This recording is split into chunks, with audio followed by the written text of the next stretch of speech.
Welcome to the chain stitch tutorial. First, I'm coming up through the back of my fabric, then back down through the same hole. But I'm not pulling my thread tight, I'm pulling it enough to make a small loop.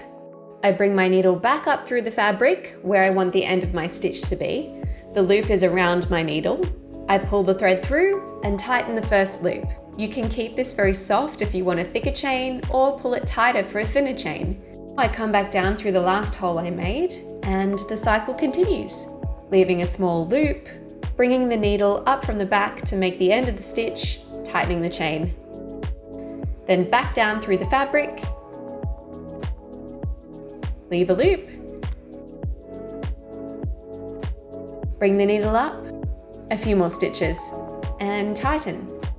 After you tighten the final loop, just bring your needle down on the other side of the loop to finish it off.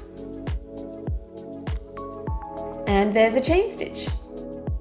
I hope you enjoyed this tutorial. If you found it helpful, please give it a like. If you've got any thoughts or questions, then leave me a comment. If you'd like to see this stitch in action, head on over to my first project video. I'll leave a link for that in the description below. If you'd like to see more tutorials or artistic adventures, subscribe to my channel. All right guys, see you next time. Bye.